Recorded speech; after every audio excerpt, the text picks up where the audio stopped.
You're listening to the Options Insider Radio Network.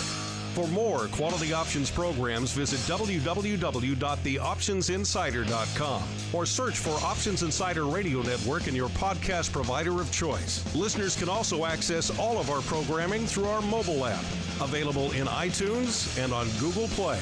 Don't forget to follow along with your favorite programs and submit your own questions for the hosts at twitter.com/options. Facebook.com/TheOptionsInsider or via questions at TheOptionsInsider.com.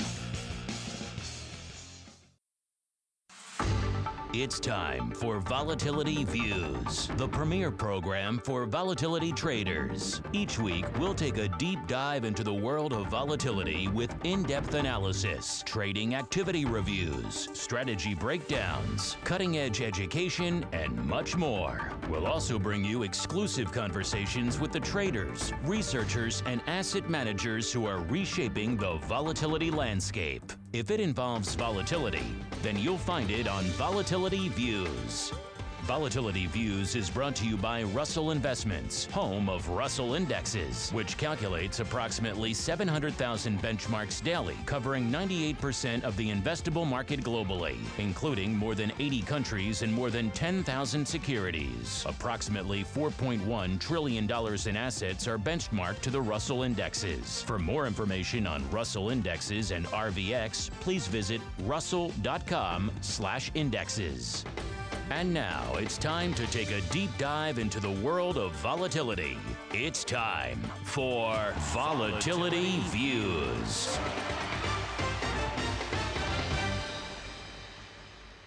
All right, everybody, welcome back to Volatility Views, the premier program for volatility traders. My name is Mark Longo from theoptionsinsider.com, as well as from the ever-expanding, ever-exciting, ever-interesting Options Insider Radio Network. And I encourage you here at the top of the show, if you haven't done so already, then surf on over to your favorite app store. It could be the Google Play App Store. Maybe it's the iOS App Store. Maybe you're even a fan of those Kindle Fire devices. You like the Amazon App Store. Whichever app store floats your boat, we have a version of our Options Insider Radio Network mobile app to suit you. You can, of course, stream instantly all of your favorite episodes of Volatility Views, as well as every other program on our network. You can download them to listen to them offline on your commute or while you're working out.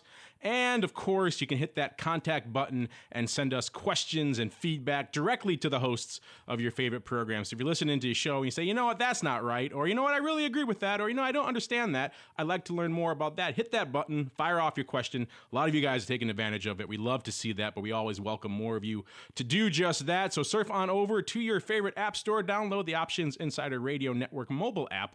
I think you're going to like it. And joining me on the old Volatility Views panel today, first off, I have my co-host, my partner in crime, good old Jared Woodard from Klineman Financial Group and Condor Options. Jared, welcome back to Volatility Views. Thanks, Mark. I'm glad to be back, as always. And I am also joined today by our guest co-host. He was on a few months ago, and he loved it so much he has just had to come back on. He is Russell Rhodes, the instructor extraordinaire over there at the Options Institute, as well as the author of numerous tomes on options and volatility. Russell, welcome back to the program, sir. Gosh, I wish my mom was around to hear those complimentary words. She would be so proud at how much you have built me up. I don't know if you know that, but your mother actually wrote that intro for me, so she can take some credit. But we have a great team assembled for the show today, so without further ado, we're going to dive right on into our volatility review.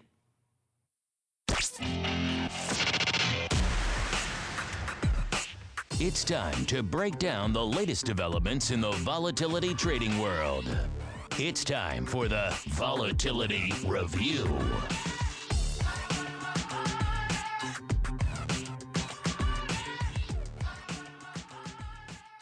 All right, and welcome to the Volatility Review. This is, of course, the portion of the program where we break down the week that was from a volatility analysis, a volatility trading perspective.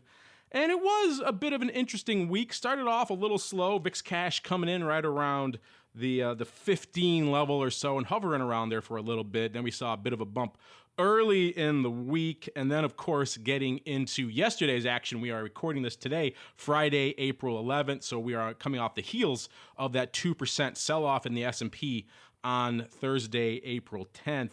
And the VIX took a bit of a pop, but as people are wont to do in those types of scenarios, people have been second guessing it all day yesterday, and we're seeing it again today, that maybe it underperformed a little bit. We'll, of course, get to that in a bit. And now today, as we're recording this, we are in the teeth of yet another sell-off, perhaps not as aggressive as what we saw yesterday, but still the S&P down about 0.6 of a percentage point, or about 11 handles, to 1822 right now.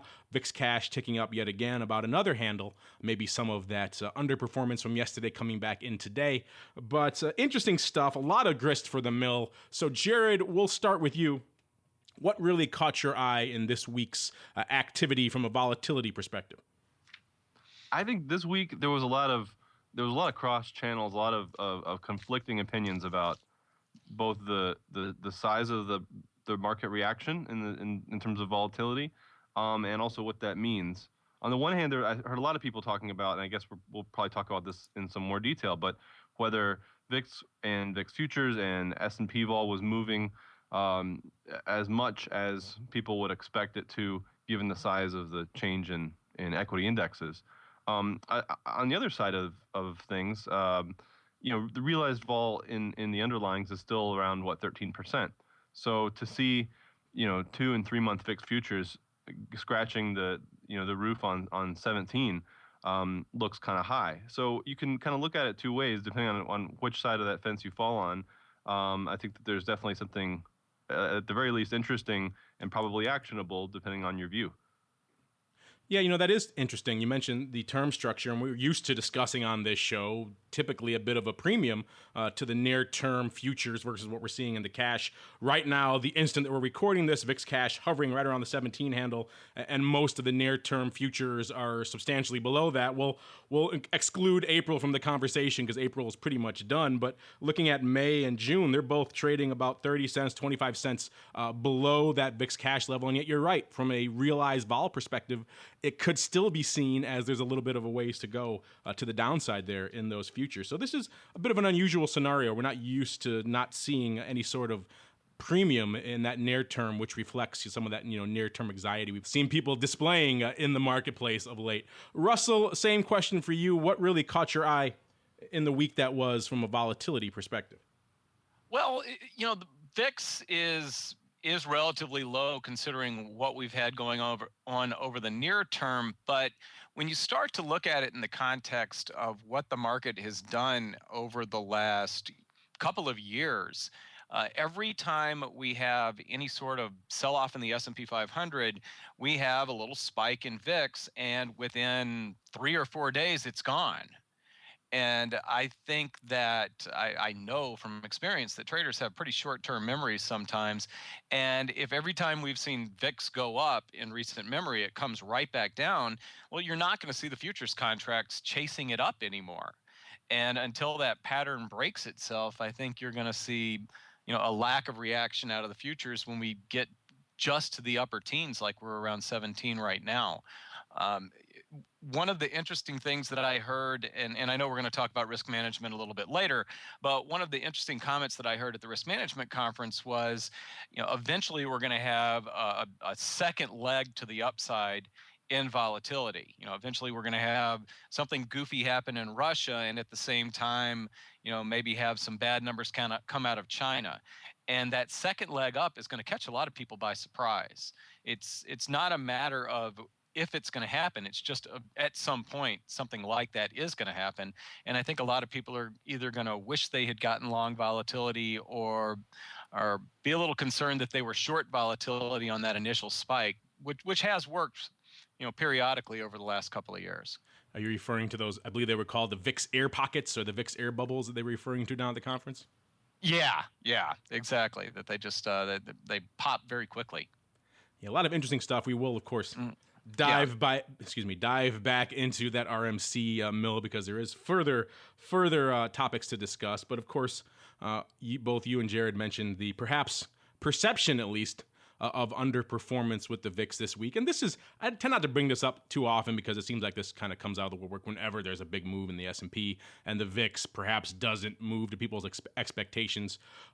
What we usually see these criticisms coming from are people who just tend to watch the VIX cash, and so that's all they really know about VIX, and so they see what the VIX cash does, and then they complain that they underperform. They don't really talk about the VIX futures or the options on those futures, where the real pricing of the volatility is. So I tend to take those comments with a grain of salt. I do the same thing this week, but it got a lot of play because it was on CNBC. Our good friend over there, Bob Pisani, not really known to be treading in the volatility waters that often, he kind of came down on the same side of the fence, that the VIX is kind of almost an irrelevant gauge these days. It doesn't reflect the market's fear. He says it's inaccurate. He says there is market fear, but the VIX doesn't express it because of the sea change, quote, in the options business, as well as the rise of ETFs. He says options traders have a variety of choices in the volatility space, as well as all the ETFs, which we've referred to many times on this show, the entire universe of ETPs around VIX. He says these products can be combined in their trading, but the activity doesn't show up in VIX. And the bigger problem adds up to the VIX, not maybe being broken so much, but there's more ways to purchase protection in the specific market area than it was a few years ago, and that wouldn't factor back into VIX. And he thinks the only thing that would really move the VIX notably is a big sea change in the market if the S&P 500 dropped 5% or so, which is a pretty aggressive move. There's obviously a lot to parse there. Maybe Jared, we'll start with you. Like I said, we kind of hear these complaints every few weeks, it seems like, but this is one of the more high-profile people to weigh in on this debate lately. So what's your take on this and the whole concept of VIX underperformance? I mean, okay, so to his credit, I know the article you're talking about, and I think to Bob Pisani's credit, I think later on he sort of states that maybe he doesn't think that the spot VIX is underperforming in any meaningful way, and I think that's true. If you think about that rule of 16 that I think people sometimes will cite, that to have a VIX at 16, you need to be looking at 1% moves within a standard deviation or so, and so with the spot VIX where it is and the S&P moving the way that it's done, I think everything looks pretty kosher. So I don't know. I don't want to dwell too much on that. I don't think there's any really cogent arguments here for why the VIX is acting unusually or isn't valuable or any of that stuff. I think the more interesting claim that's made there is that people are somehow using other products, that there's more there are more products that people can use to hedge portfolios or reduce risk than there used to be, and that this would somehow affect the flow in VIX. And I mean, there again, there's just no evidence of that. If anything, S&P options volume and VIX options volume and futures volume are all consistently higher. And Russell actually wrote about this today, in fact. So, yeah, all the evidence points the other direction. Yeah, it's interesting. We've obviously beat this drum on the show quite a bit about whether the tail is wagging the dog from an ETP perspective. There are so many of them out there now. Things like VXX are leading the volume some days on the major exchanges. So there's a huge volume of ETP activity going on around the VIX, and a lot of people have started to complain whether that's starting to mess with the calculation a little bit. But Bob Pisani is taking a little bit of a different view, that the VIX just doesn't fully reflect that activity. I agree with you, Jay. I think that doesn't make sense because at the end of the day, all of these ETPs have to hedge in some way, shape, or form with the VIX future. So that should be reflected in some way, shape, or form, that activity within the VIX. Whether they're distorting it, that's a different idea. But the notion that the VIX just doesn't see this activity because it's going up in a different product, I think that doesn't really make a whole heck of a lot of sense. Russell, where do you come down on this pretty much every 2-week debate that the VIX is underperforming? Well, the main argument that I took out of there was that people are hedging themselves in a different way. So what I did was I took a look, and Jared just mentioned this, I took a look at S&P 500 index option volume.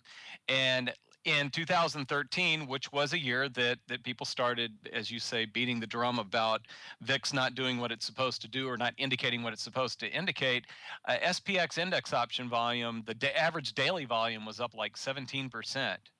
And this year, average daily volume in 2014 through yesterday, average daily volume is at 870,000 contracts, which is about up 50,000 a day from 2013. So, I think that goes against the argument that people are shifting. They're going about hedging an equity portfolio in different ways, and that's having some sort of negative impact on VIX. If we were seeing shrinking volumes in the SPX index options, then I would start to do a little bit more digging and see if there's some validity there. The other thing that you mentioned was the ETP impact on what's going on in the VIX arena. I've heard this one come up a few times recently, and I know that our research department has done some digging and tried to find some actual quantitative evidence that VIX acts differently now that there are more ways to gain volatility exposure, and they really haven't come up with anything that shows this. That doesn't mean that they may be missing something, but we just haven't been able to. You hear people say things that they see in the market or believe about the market, and then I want to see somebody quantify it, and I just haven't seen a good quantification of that ETP argument. Yeah, you're right. It's bandied about quite a bit, but there isn't really a lot of substantial data there to back it up. It's more of like, well, we see these numbers going up. They have to be having some impact, but no one really knows what, if anything, really appreciable that impact may be.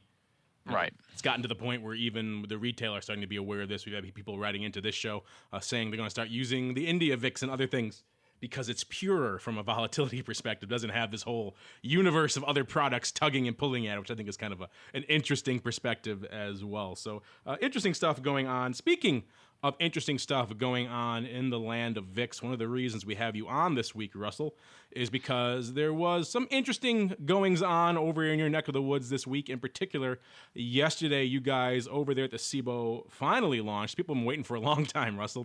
They finally launched the VXST options. What's your take? Go ahead and give us your take on the first day of trading. Kind of an interesting, if not opportune day, depending on your point of view, I guess could be disastrous as well, day to launch a new volatility product on a day when the S&P is selling off 2%. Yeah, that was kind of interesting that we actually got a sell-off in the S&P 500. Luckily, it didn't happen until later in the day. So, we had a calm market in the morning to make sure everything was working right. There were a lot of relieved people down in the VIX pit because, you don't know if everything's going to work the way it's going to work and the way you hope it works until you actually flip the switch. But everything went off very, very smoothly yesterday. We traded a little over 3,000 VXST options, which is not so bad for, it's nothing like we do in VIX, but not so bad for a first day. And also, as you mentioned, and I think everybody's aware, the S&P sold off in the afternoon. Well, we tend not to see excess volume, at least excess. We tend not to see a lot of people buying into VIX options when we get sell-offs. Actually, we tend to see a lot of people coming in and taking some profits based on positions that they may have in place to benefit from a volatility spike.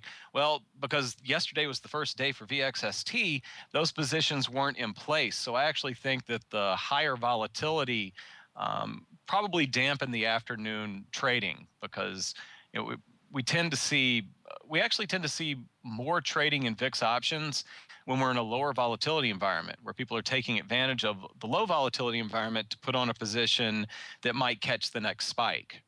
So that could be the most negative part of the activity yesterday.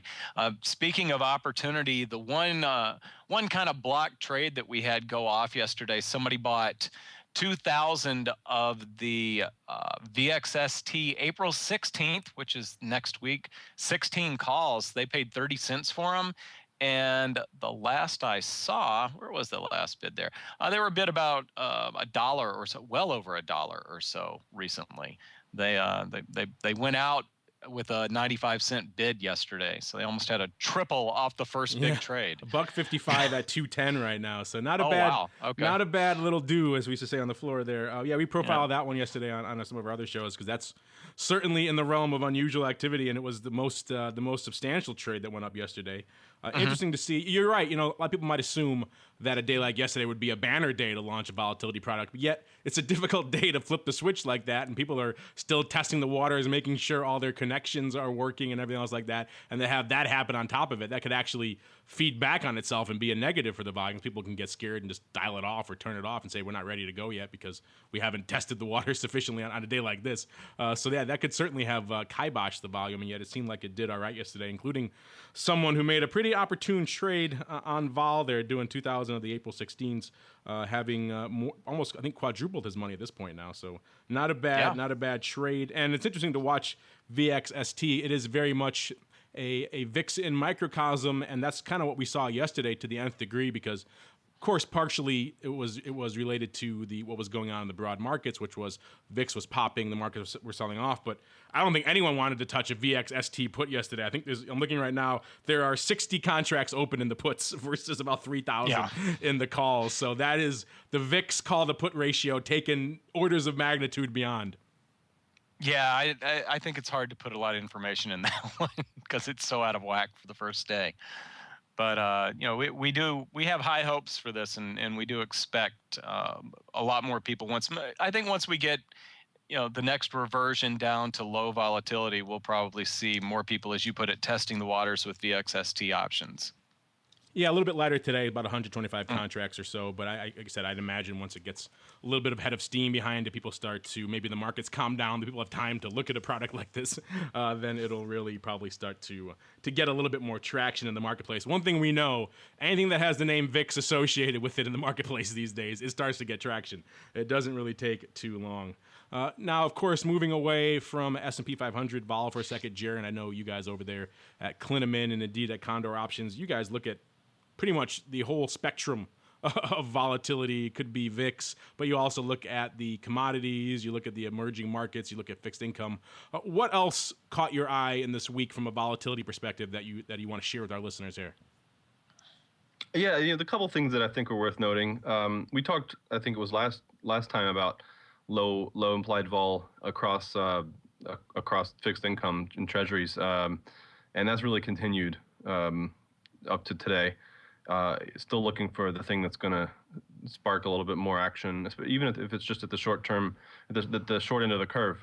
So we'll look at treasuries, but also, 5 and 10 year futures options and what's going on in euro dollars. And so far, there's some action price wise, but not much in terms of the option space. And it's a similar story for the euro, where you just have implied vol in options on the euro, kind of multi-year lows, just kind of treading water at those lows, and there's not really any obvious catalyst for anything to change there for now.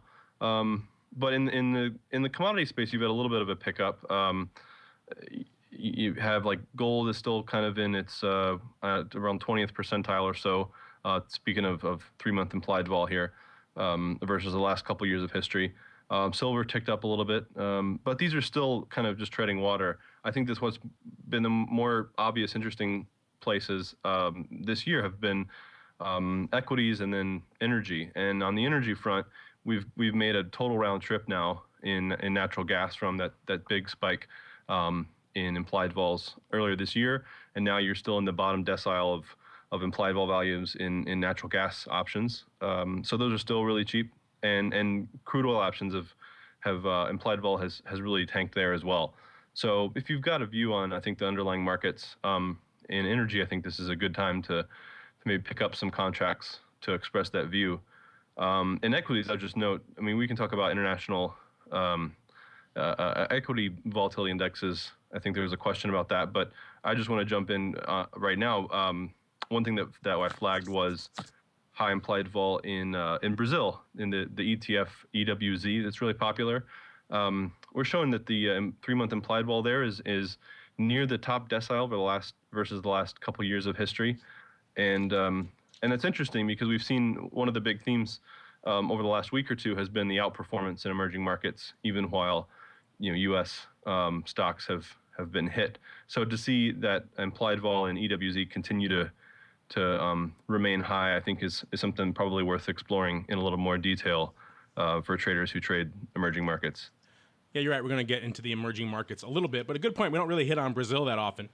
So I think that's a good point to bring up. I think we'll get into a few more emerging markets in a little bit because there is a listener mail question. Another interesting point too about the nat gas vol. I think about a month ago, pretty much everyone thought there could be no end to the volatility out there, and that was really the trade du jour. We saw so many people migrating into that product just because the volatility movement was so attractive. The vol of vol, even intraday, was just off the charts. So you could really come in and just scalp vol and do pretty well as long as you didn't get run over. And a lot of people in the initial part of the move were just writing premium to the upside. They got run over. But in the subsequent movements out there, people started to get into that product and really trade it pretty aggressively. And it was interesting to watch. A lot of people thought it would continue going. We even profiled on one of our other shows, we do a lot of unusual activity, profiled a pretty sizable strangle that went up out there a few weeks ago, maybe a month ago now, trying to bet on the continued volatility out there in those markets. And yet so far, at least, that hasn't come to pass. Of course, if you are of that viewpoint right now, it sounds like it may not be a bad time to express it because those levels being as low as they are, it may not be a bad time to take a cheap flyer. I know everyone likes to write vol out here, but every now and then you might want to buy something too. I hope Don Schlesinger is not listening because he will roll over wherever he is right now. But yes, every once in a while, maybe you want to own a little bit of vol in your back pocket for a rainy weekend like we've had a lot of over the past few weeks. And Russell, I know you watch a lot of different products over there at the CBOE and at the Options Institute, including some of the emerging market stuff. What's your take on the vol we're seeing out there in EWZ right now? We talked about VIX and how VIX remains relatively low because of these repeating patterns. As far as VXEWZ goes, it seemed, or the volatility of EWZ options, I did note that it was kind of elevated, even with the EWZ exchange traded fund up slightly on today on Friday. You've got VXEWZ above 30, and I think it's recent memory, but in the opposite direction that keeps that implied vol a little bit elevated, despite the Brazilian market appearing to do a lot better than a lot of people expected in 2014. And I just think it's because that market just can't seem to get out of its own way, and much like whenever we have a drop in the S&P 500, we get a fairly decent rebound. I think there are probably a good number of traders that have seen the EWZ look like it's finally getting some legs under it and then fall back apart. So that might be the psychological part behind the implied vol remaining high, despite some, pretty good performance out of EWZ, especially over the last 2 or 3 weeks. Speaking of performance and the realized vol, I'm looking at it right now. It is trading around the VX EWZ, at least, is trading around 30. Yet looks like there was a print as high as nearly 38. I'm not sure if that was just a crazy outlier, but if that was the case, then there is some realized vol at work out there in VX EWZ as well. It might be worth keeping an eye on for future episodes. Either way, the VX EWZ has had a bit of a run of late, so it certainly is worthy of being included in the volatility review discussion. But now we have to keep on rolling right on out of our volatility review segment and into our volatility viewpoint. It's time to welcome thought leaders from throughout the volatility trading world. It's time for Volatility Viewpoint. All right, and welcome to the Volatility Viewpoint, and I always hate that transition because now I have the Money for Nothing song in my head for the rest of the show. But Russell, you know the drill. This is, of course, the portion of the show we usually welcome on guests to pick their brain about some aspect of the volatility world, and one of the reasons we had you on the show today, in addition to enjoying your company and wanting to talk about VXST, is also because you were also down there at the big risk management conference a few weeks ago, and there was a lot of interesting developments, a lot of interesting research presented out there. Jared and I kind of went through the ones that were top of mind for us and really caught our interest while we were down there, including a lot of what Manish Deshpande had to say and a few others out there. But I'm sure there was a bunch of sessions you got to sit in that maybe didn't attend or that caught your eye. So why don't you go ahead and give us and our listeners your rundown of what really caught your eye down there at the Risk Management Conference. Sure.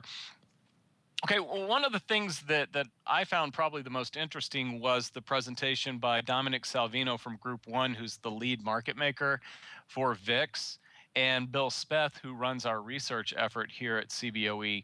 And their talk was about creating new volatility products, and they spoke mainly about VXST, since that was the new product that recently just came out in a tradable format with the futures back in February and the options yesterday.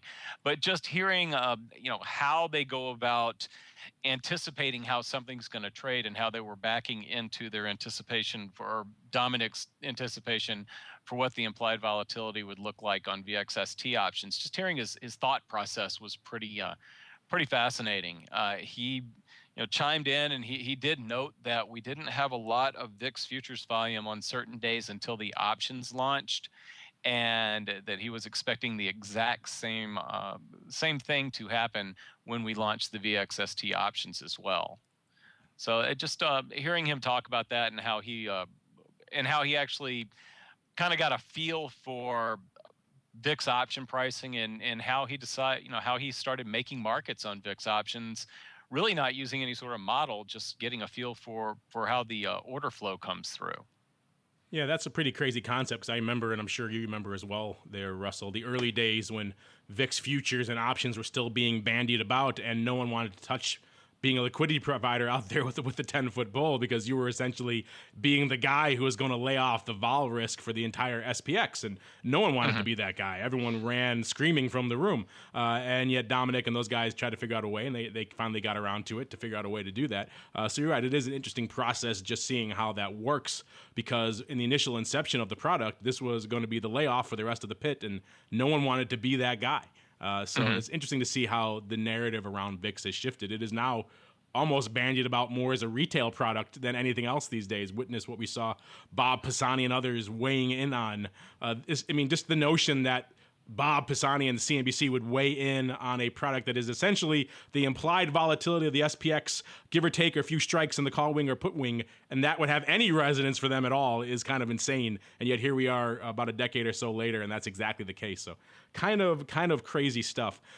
Speaking of crazy stuff, one of the panels that caught my eye, and I believe Jared's as well, Russell, and I'd like to get your take on it as well, was Manisha's talk. He talked about a lot of different stuff from Barclays, and we're going to try to get him on the show to discuss it directly with him. But he made a lot of comments about the universe of VIX ETPs that have sprung up out there, and the users of those products. And we had Chris Cole on the show about a month ago. He talks a lot about the VIX ETPs as well, and he is one of many people who ascribes a lot of the volume out there to retail. They're very retail-heavy products, things like VXX, XIV, things like that. He actually refers to them as the shoeshine boys who trade those products, and how they're kind of maybe gumming up the works for the rest of them. But Manish, in his presentation, he said retail is some of the flow, but he actually ascribed a lot of the flow out in those products to RIAs and family offices and other players who aren't traditionally, I should say, considered players in the volatility realm, certainly aren't players in the options realm to any large degree, and yet he is saying he's seeing a lot of flow coming from them. In fact, a significant percentage of the flow out there in these VIX ETPs. And, we've talked about that a lot on this show. I'm curious to get your take on that. Does that gel with what you're seeing anecdotally out there in the marketplace, that there's a lot of RIAs and family offices floating around these VIX ETPs? Well, even beyond anecdotally, the VIX pit here at CBOE, they also they facilitate block trades and the options on the ETPs, and we see institutional size trades come through that pit. So they are being used in not just in a retail manner at all. And then also just the amount of volume that you see in those ETPs can't just be retail. It just it just cannot. It has to be coming from another area as well. And we definitely see very large trades. Sometimes very large trades that are combos between VXX and the underlying options as well. So that would be emanating from the types of investors that he was talking about. I agree I agree that certainly if he had said, institutional trading desks or even funds, I would certainly agree, because there certainly is an arb between those products and the big VIX and the futures and the options, and a lot of that going on, which is certainly driving the big blocks. I agree with that completely. Whether or not the RIAs are on the other side of those big blocks, though. I still find that a little bit dubious. Like I said, I want to bring Manish on so I could have him answer that directly. But I'm kind of just curious on your take, because we do a lot of stuff with advisors in the option space here at Insider and on the radio network, and haven't seen a lot of overlap between the RIA space and the volatility products to any real degree. That's why I was curious if that gels with you. Well, I wonder if some of that, just because his firm has such a large presence overseas, if maybe he's seeing that sort of activity from, family offices that aren't necessarily in the U.S.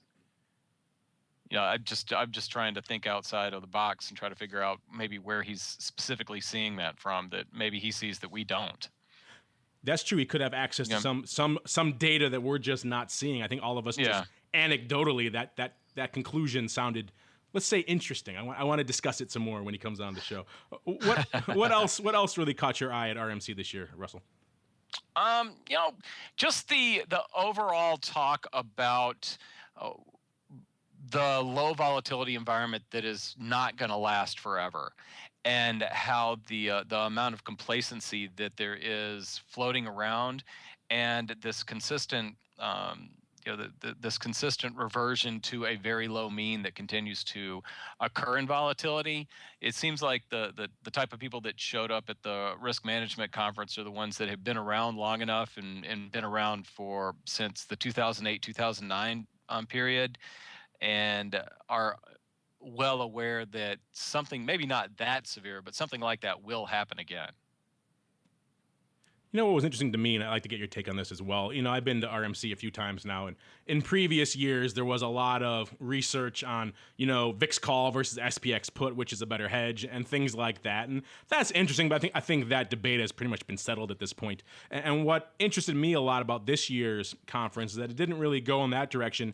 It seemed to take a much more practical bent, for lack of a better word. There were a lot of people there talking, and there were sessions directly referring to how to get consultants, pension funds, other funds on board, endowments on board with using these products, how to explain it to them in a way that they can understand, how to get them on board with the concepts and the risk mitigation aspects of it. I think that is very interesting, because one of the most common complaints and refrains we hear from all aspects of this space who are trying to get more of that exact audience we were just talking about, the RIAs, the asset managers, the pension fund managers, into the general volatility and option space is A, they don't get it, B, they're terrified of it, C, they have restrictions that prevent them from using it, and all these different hurdles that have to be overcome. So I was gratified to see a lot of focus being put toward that practical element of how to actually get these people and these funds and these firms to embrace these products, and how to overcome that hurdle, because until that stuff is accomplished, all the other stuff is almost just esoteric. Oh yeah, and it goes to a much more basic level than just talking about volatility. And there are institutions that still will shy away from things as simple as a covered call.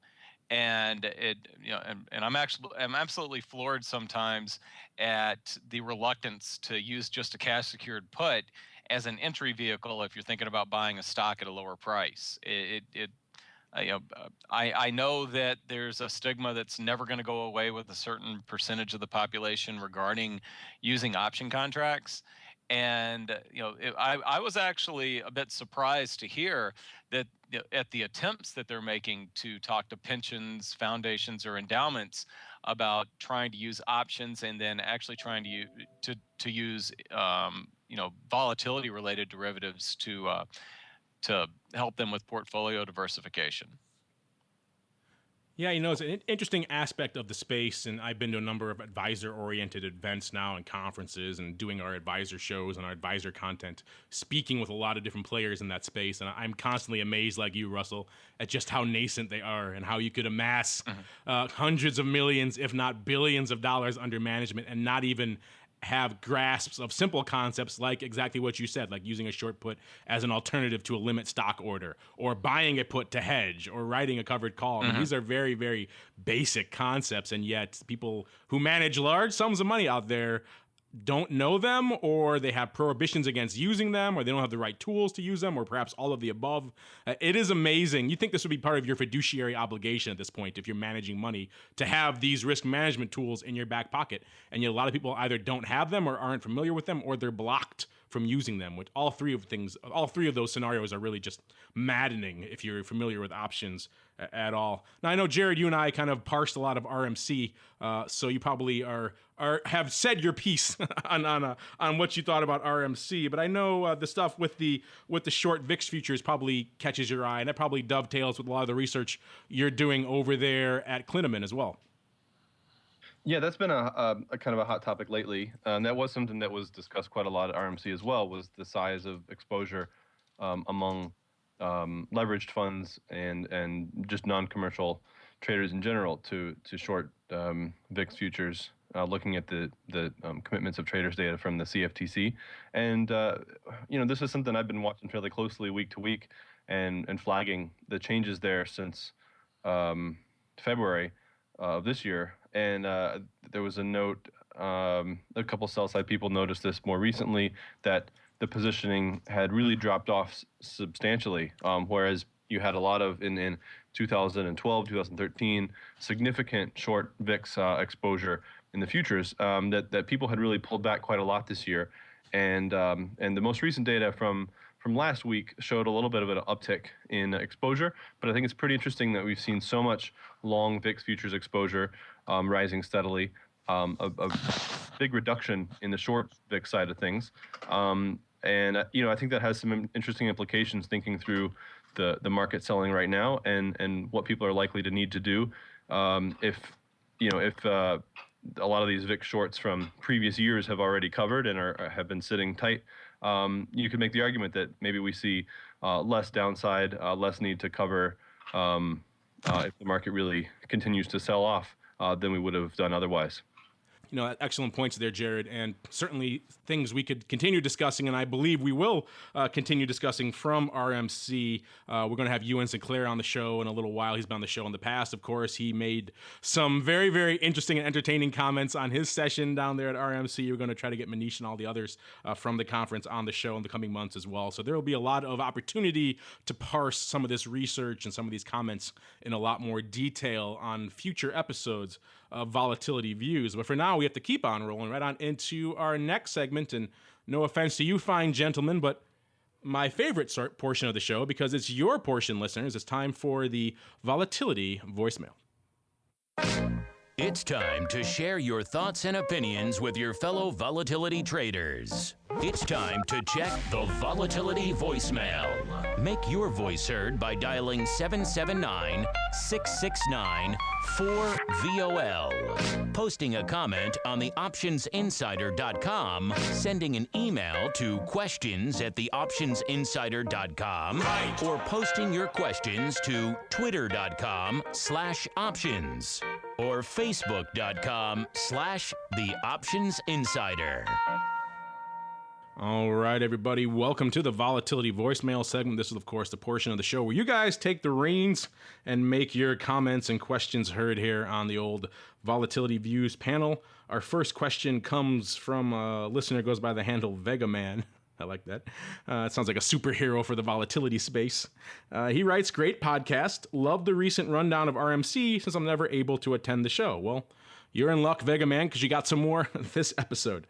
He goes on to write, "My question, do you know if any international versions of the VIX are in the offing? You've discussed the India VIX on previous shows, but that seems to be the only non-U.S. version that gets mentioned. Thanks to the folks at Russell for making this great show possible. Oh, and I'm streaming the show while submitting this question from the mobile app. Very cool." Well, Vegaman, we love to hear that. We're glad you're listening to the show. Glad you're liking the app. I know a lot of you have written in with similar comments. It is a pretty cool thing to be able to stream the show. Hit that button right away. Get us your comments, your questions, your criticisms even. All kinds of good stuff. So we love that you're using the app, and a lot of you certainly seem to be following suit. Now, Jared, we touched a little bit earlier on the India VIX, and Vegaman here brings it up as well. I can't get over that handle. I love that. That does seem to be top of mind. Of course, CBOE has other licensing agreements with other exchanges, and yet it seems like the India VIX is the only one that's really gained a lot of traction right now. It's in terms of volume and in terms of international interest. That seems to be where the lion's share of the interest is. Would you concur with that, Jared? Just an interest in terms of eyeballs or in terms of trading volume? Either one. I don't know. I mean, I look at stuff all around the world, and I know some other people do as well. There's actually quite a few international equity index volatility indexes. Some of them are sort of managed by exchanges in those countries. In addition to, as you mentioned, the CBOE has these indexes on various international ETFs, which are also really accessible and worth checking out. But going further afield, there's an exchange in Mexico, in Canada. I think Brazil has one. South Korea, I know, has a volatility index. Japan, really any place with a robust options market, 9 times out of 10 you'll find that they've applied the VIX methodology or something like it to their own domestic options activity to get a snapshot. And sometimes it takes a bit of digging, maybe a little bit of language translation to get clear on where that is. But yeah, I think they're definitely out there and worth checking out. Russell, same question to you. You actually told us at the top of the show here that you're heading out in a week or two to head over to the NSE and check out what those guys are doing with the India VIX. So obviously, India VIX is top of mind for you right now, but it seems to be top of mind for a lot of the listeners. And I know you guys at CBOE have licensed to a lot of other exchanges.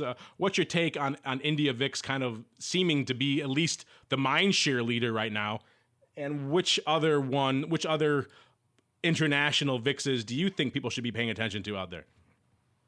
Well, the India VIX is very interesting in that the futures that they have listed on the India VIX expire each week.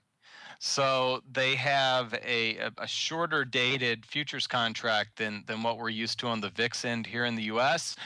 And it's probably more similar to VXST, which we've had those futures out for a couple of months now. And something that they're noticing with the India VIX in the futures is that when there is a potential volatility catalyst, and in their case, they've got some national elections coming up in a couple of weeks, they're seeing like a bump in the term structure that's anticipating some sort of volatility. Now, we're not used to saying that equity market volatility is very anticipatory, but it appears that in the case of shorter dated futures, like what they have in India and what we see with VXST, that there's some anticipation in there as well. Another international index to definitely keep an eye on, they've got one up in Canada on the TSE. They've got one at the Australian exchange based on the ASX 200, which they actually trade futures on as well. They trade the front 2-month futures on the S&P ASX 200 VIX. So those are a couple that I like to keep an eye on. One that didn't get mentioned yet is VStocks. VStocks, which is based on the Eurostoxx 50 option activity, they have futures that trade over there. And those futures, the hours for those futures actually overlap with the extended hours for VIX futures. And we think we're pretty certain that we're seeing some cross trading between VStocks futures and VIX futures between 2 a.m. and about 6 or 7 a.m. Chicago time each day now. I was going to mention VStocks. You stole my thunder, Russell. That's Sorry. what I get for letting you go first and being nice to the guests. But that is a very interesting point you made about the India VIX. I never really thought of it as being analogous to VXST, but you're right. From a structure perspective, it very much is.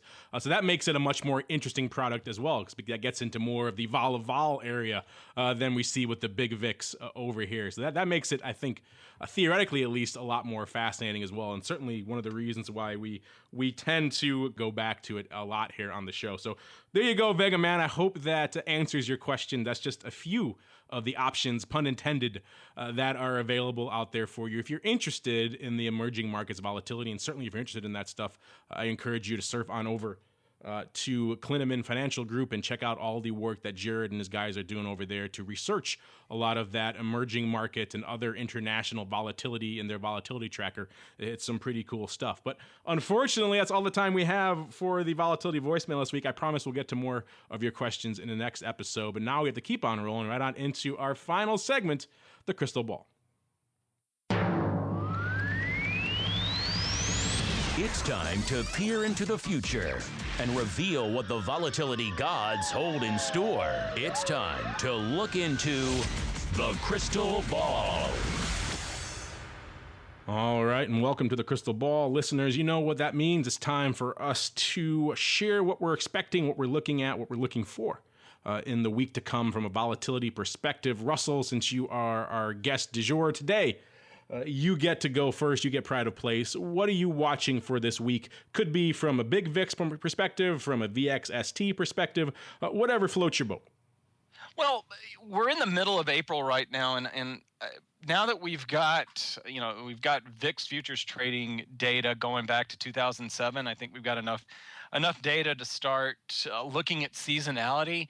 And through some work that I did at the end of 2013, I found that April on average is the lowest, has the lowest VIX and the lowest VIX futures prices of any month throughout the year. I haven't come up with a good reason behind that, so maybe it's just an anomaly since we only have a few years.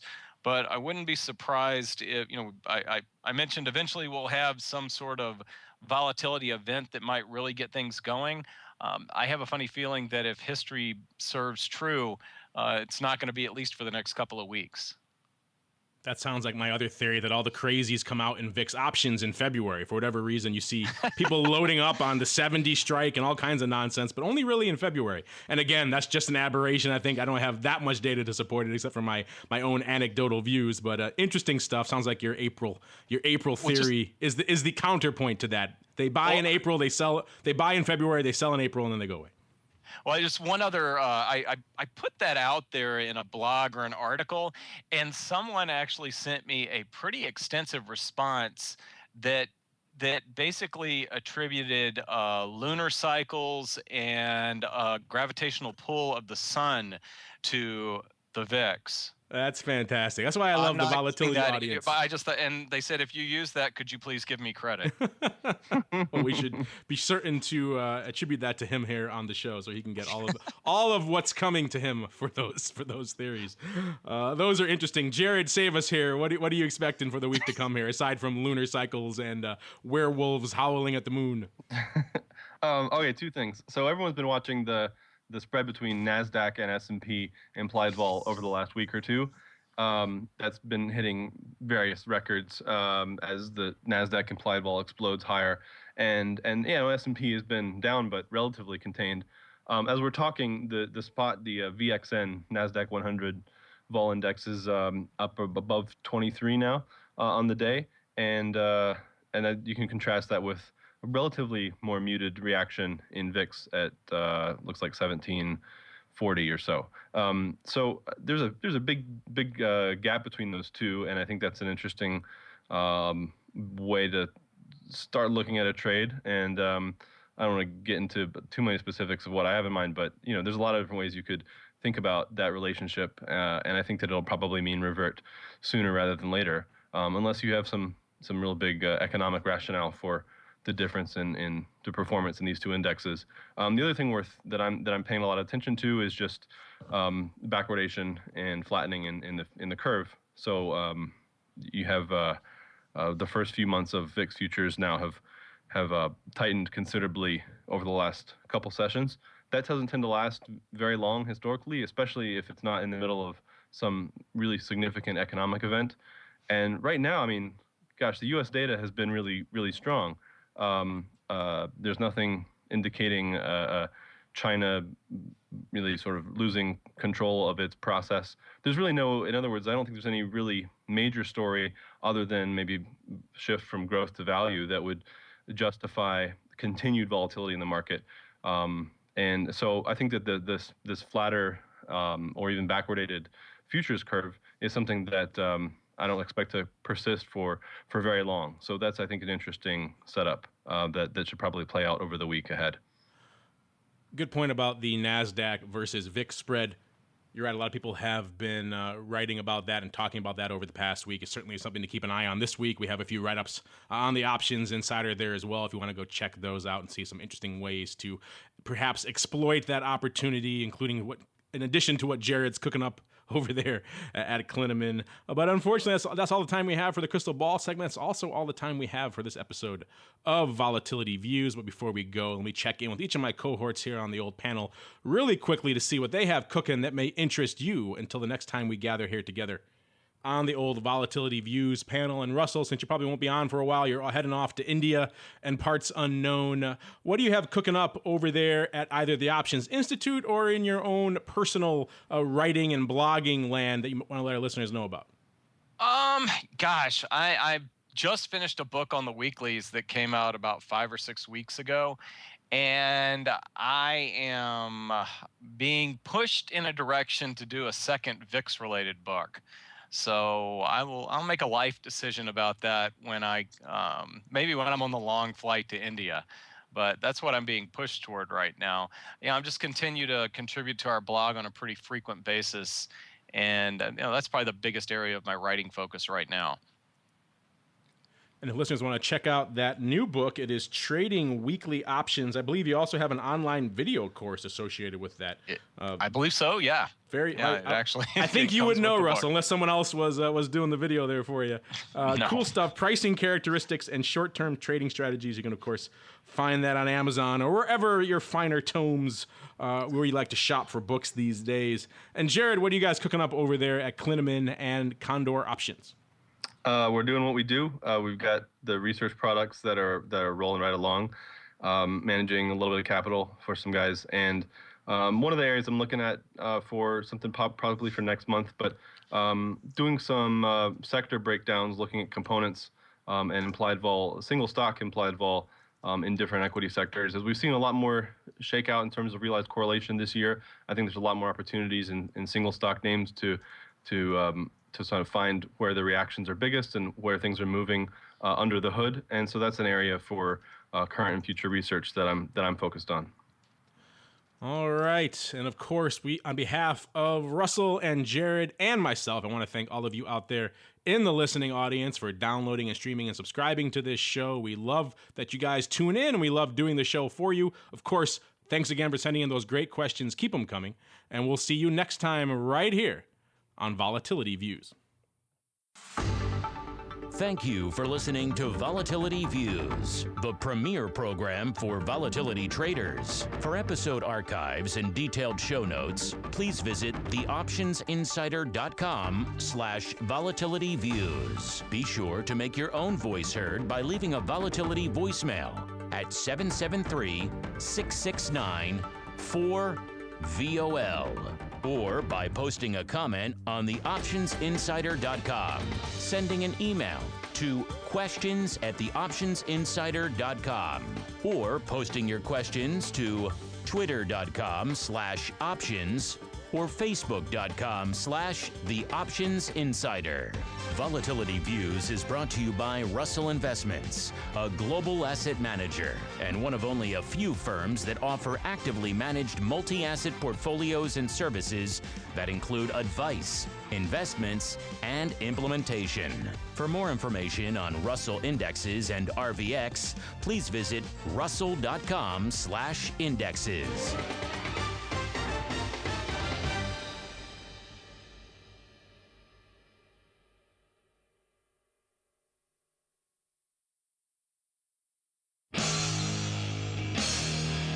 The preceding program was a production of the Options Insider Radio Network. For more quality options programs, visit www.theoptionsinsider.com or search for Options Insider Radio Network in your podcast provider of choice. Listeners can also access all of our programming through our mobile app, available in iTunes and on Google Play.